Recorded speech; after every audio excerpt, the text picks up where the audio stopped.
Looking for a fun way to boost your English? Quick chats, easy tips, and a whole lot of poppin' energy, all in one place. This is Podcast Popcorn. Let's pop into it and make learning fun.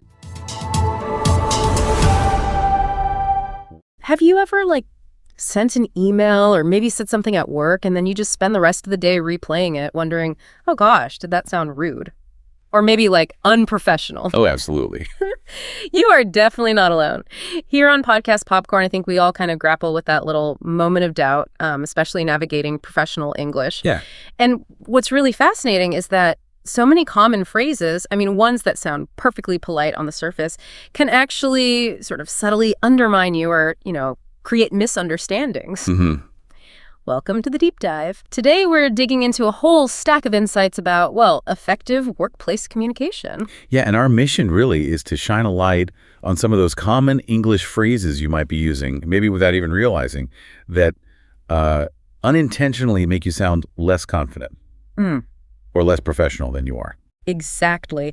And more importantly, we want to arm you with some quick, natural alternatives. Things you can use right away to sound more polished, more authoritative. We're talking about those aha moments, the ones that just instantly level up how you communicate. Precisely. Because whether you're prepping for a big meeting or collaborating or even just sending a quick email, right? Clear, confident, respectful communication, it isn't just nice to have. It's absolutely crucial for building trust, for good relationships, and, for actually advancing your career. Yeah. So we want to help you navigate these sometimes tricky linguistic waters, help you fix those subtle habits you might not even know you have. Okay, let's dive right in then. Some of those seemingly innocent phrases that actually kind of sabotage our message. What's really interesting here is how often we use words like just and sorry. Thinking we're being polite. Exactly. Yeah. That's the trap. We think it's courteous, but ironically, for a lot of us, and maybe especially women, these words can minimize our message. They signal insecurity. Mm-hmm. They can make us sound apologetic for, just doing our job or having an opinion. Insights from communication experts, places like PartnerStack, Escalon, even discussions on Reddit. They all highlight this. It is so true. Think about it. Just wanted to check in. Yeah. Or I'm just following up. Or just a quick question. Sound familiar? It's almost like you're apologizing for even having a request. It's such a common habit. Yeah. And the core problem, as a lot of our sources point out, is that just makes your request seem less important, like an afterthought. Yeah. PartnerStack actually calls it unnecessary fluff because it subtly implies you're asking for permission to speak. And similarly, saying sorry to bother you, especially when there's no actual wrongdoing, it automatically puts you in this position of implied fault. Gleason notes this signals a lack of confidence. Right. And that seriously undermines your credibility. Okay, so we've laid out the problem with just and sorry, but the real challenge is putting the fix into practice, right? What's one immediate practical alternative you'd suggest for someone who always says, just wanted to check in? Yeah, that's a great question because the alternatives are actually quite simple, but powerful. So instead of just checking in or just following up, try something more direct, more assertive. Yeah. I wanted to follow up on, or maybe do you have an update on, or you could even try checking in to see if you've had a chance to review. Oh, okay. That small shift, it makes a huge difference in how people perceive your contributions. It just removes that apologetic tone. And what about those sorry to bother you moments? We've all been there, definitely. Absolutely. And you can be much more professional without being rude at all. Consider phrases like, quick question for you, or when you have a moment I wanted to ask. If you're interjecting, maybe instead of apologizing, try I'd like to add. Or even just a simple thank you for waiting, or thank you for listening. These show respect for their time, but without that self-deprecation. Okay, so building on that idea of subtly undermining ourselves, let's talk about how we often weaken our own authority, even when we're actually pretty confident about our ideas. Yeah, this is a really crucial area. Those phrases that convey doubt, even subtly or maybe constantly seek validation, they can really make you appear unsure. Sources like Forbes in her site, they consistently emphasize how this weakens your authority, even if your points are super strong and well-reasoned. I see this all the time. And experts, Forbes, PartnerStack, in her site, they all point to phrases like, I think, or I feel like, as major culprits here. Definitely. And then you've got those real confidence killers, like starting an idea with, this may be a stupid idea, but, or this might be nothing. Or I'm not sure, but yeah, No. I could be wrong. Those ones. Exactly. And Forbes explains that I think or I feel, well, they can make your statements sound like personal whims, not reasoned arguments. Or like an emotional state, not a judgment. Accurate English and Enskalon highlight that those disclaimers, like stupid idea, they explicitly just decrease the value of what you're saying before you even finish. Wow. Yeah. And asking, does that make sense? Or adding, if that makes sense? Well, that often suggests that you yourself aren't sure if you're being clear. Yeah. Gleason and discussions on Reddit point this out too. It's a subtle thing, but it's powerful, isn't it? It really is. So, okay, how do we pivot? How do we sound more confident, more authoritative? My advice is usually just state your point directly. Yeah. No, I think, so I feel. Just the idea itself.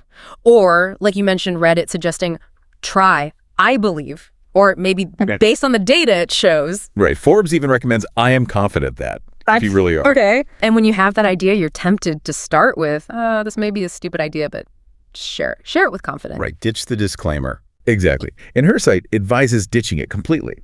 You could say, I'd suggest we consider X, or I think Y is the best direction. And if you are genuinely asking for clarification, Gleason suggests something like, I'm assuming XYZ. Am I correct?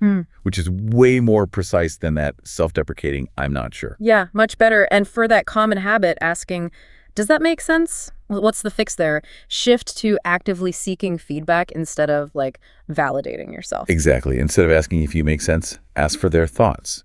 Gleason suggests, what are your thoughts? Okay. Or in her site offers, do you have any questions? Okay. Is there anything I can clarify? Yeah. Reddit also provides, let me know if you'd like more details. These invite engagement, without questioning your own delivery. Got it.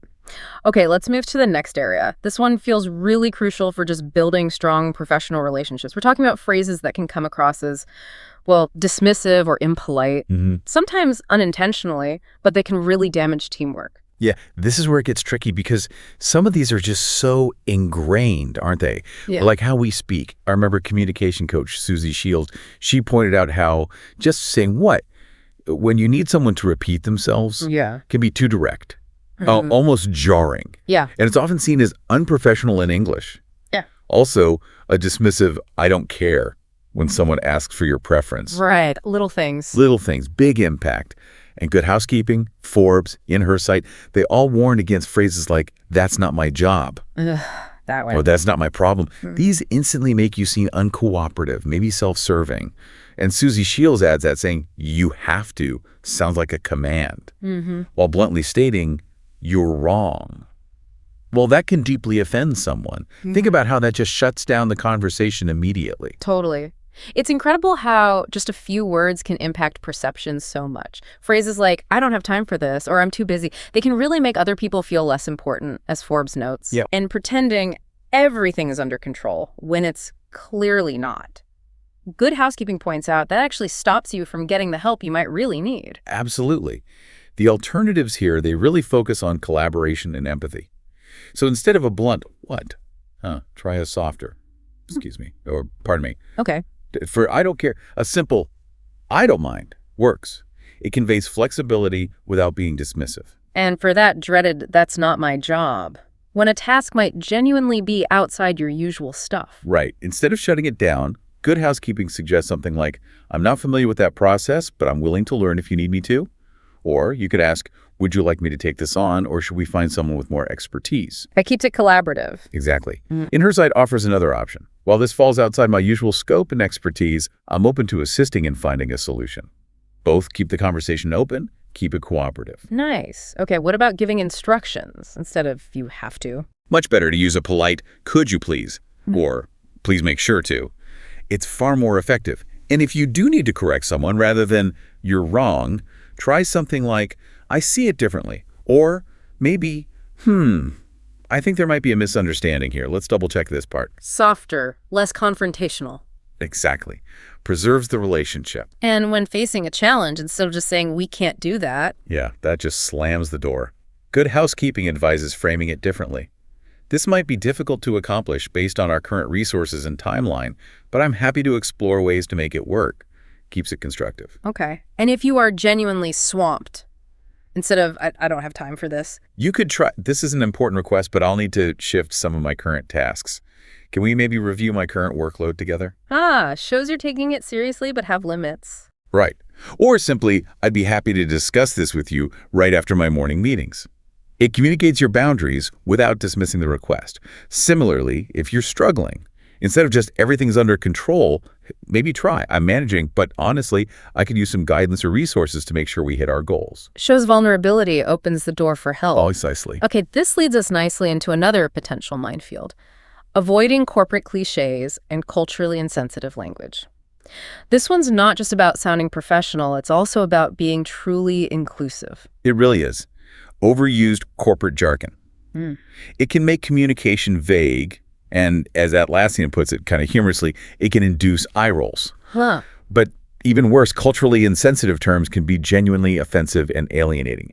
And what's interesting here is that the intent is usually not malicious at all. Right. But the impact can still be significant for your colleagues, especially maybe for those whose first language isn't English. Okay, let's hit some of that jargon that Partner Stack and Atlassian say we should probably ditch. Like starting an email with happy day. Yeah. Big cliche, often feels insincere. Right. And let's circle back, or per my last message. Those can feel a bit passive-aggressive, can't they? Like you're hinting the other person wasn't paying attention. Totally. And then you have the classics, 30,000-foot view, bandwidth, close the loop, ping, synergy, the list goes on. Our sources mention quite a few. So much jargon. So much. And Atlassian explains that jargon like bandwidth, or maybe EOD for end of day, it can be vague, imprecise, and just annoying, especially for non-native speakers who might not get the shorthand. Right. Joel Schwartzberg, who wrote Get to the Point, reminds us the whole purpose of communication is to get your point across, not to show off fancy words. Jargon often signals the speaker is thinking more about themselves than their audience. That's a good point. And then beyond the jargon, there are the culturally insensitive phrases. In her site highlights things like bottom of the totem pole and powwow. Yeah, bottom of the totem pole actually misrepresents its meaning in some Native American cultures, where the bottom isn't necessarily negative. And powwow appropriates a term for significant spiritual gatherings for indigenous tribes. Using it casually for a meeting is just disrespectful. Right. It really raises that question about empathy, doesn't it? In her site also points out other common phrases like, that's crazy, or that's insane. Which can unintentionally stigmatize mental illness. Exactly. And saying, I told you so, just unprofessional, lacks empathy, or how about, that's actually a good idea. Oof. That can sound so condescending, like you're surprised they had a good idea at all. Totally. And Forbes also warns against using you should have or you could have, because they often just inflict blame. Right. Focuses on the past mistake, not the solution. So how do we navigate this? Sound smart, sound inclusive, but not like a corporate robot. Instead of happy day, Partner Stack suggests maybe something more personal, more genuine, or just get straight to the point. Yeah. 4, let's circle back. Let's revisit this point later. Or even better, set up a follow-up meeting with a clear agenda. Atlassian just suggests the simpler follow-up. Right. Per my last message, just restate your message, but sensitively. A simple thanks is often much better than greatly appreciated. Right. Less formal. Yeah. Instead of please advise, try what do you think? Or could you recommend? And signing off. Instead of sincerely, which can feel a bit stiff, a neutral thanks or regards is usually fine. And for the jargon, like bandwidth. Just say availability, 30,000-foot view. That's just an overview. Simple. Makes sense. Yeah. And for those culturally insensitive terms. In her site gives clear alternatives. Yeah. Instead of bottom of the totem pole, use lowest ranking, entry level, or maybe low priority for powwow. Yeah. Just say meeting, discussion, or gathering. Straightforward enough. And to avoid things like that's crazy, you can opt for that's surprising, that's unexpected, or that's intense. Instead of I told you so, focus on solutions. Let's focus on finding a solution, or what steps can we take to prevent this happening again? Much more constructive. Definitely. And for that's actually a good idea, just say that's a great idea, thank you for sharing. And to avoid blame with you should have. And Forbes suggests something like next time, to ensure proper planning, please bring this to my attention immediately. Focuses on the future process. Got it. Okay, our final area for this deep dive, maintaining professionalism in tone and emotion. This one is all about how we sound and how we feel when we communicate, which, dramatically impacts how people see us.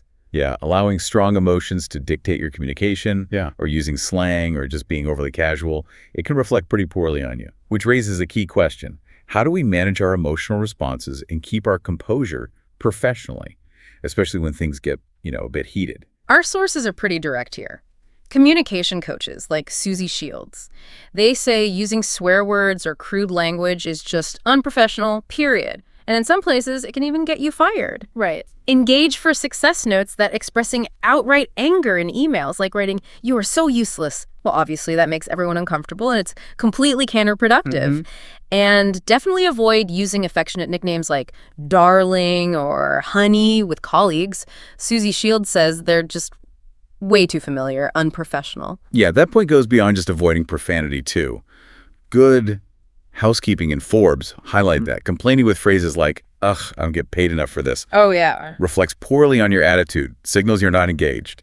And Grammarly and Shepherd University warned against those exaggerated emotional phrases or typing in all scat PS in emails. Right, the shouting email. Exactly. Yeah. It can come across as hostile or aggressive, even if you don't mean it to.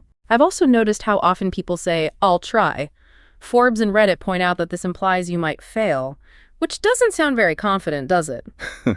Not really. And Gleason points out that just saying "let me know" kind of puts the burden back on the other person without clear direction. Makes them do more work to figure out what you need. Okay, so the goal is calm, clear, competent demeanor. What are the alternatives instead of swearing or angry outbursts? Well, first, take time to cool off before you write or speak. Seriously.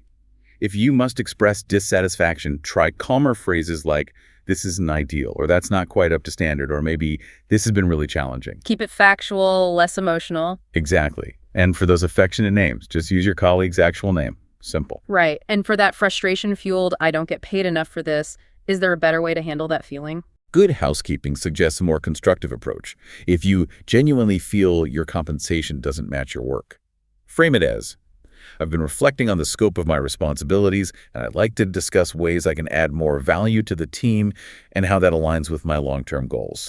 Okay. It shifts it from a complaint to a conversation about growth and value. Precisely. For emails, keep the tone calm and clear. Use standard punctuation, standard capitalization. Absolutely avoid all caps, which, as Shepherd University notes, just appears as though you are shouting. Loud and clear. No pun intended. What about promises? Instead of "I'll try." Be more definite. Say "I will," or be specific. "I'll have it done by Friday." If there's a real risk of delay, state the reason upfront and offer a realistic new deadline. That shows foresight and reliability, not weakness. Okay, good tip. And finally, instead of the vague, "let me know," be more proactive. Gleason advises something like, "I'll be working on XYZ to get this moving forward, and I'll follow up with you soon." This shows you're taking initiative, outlines the next steps, and keeps the responsibility with you. Right, much clearer.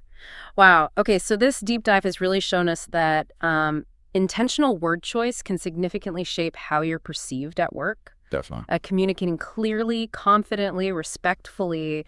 It isn't just about avoiding mistakes, is it? It's really about building strong relationships, fostering trust, and genuinely enhancing your professional image. Absolutely. And just think about the power you gain by making these, small but mighty shifts in your language. Imagine the impact if every single one of your communications clearly conveyed your competence and your confidence. What new opportunities could open up for you, maybe just by refining how you speak and write at work?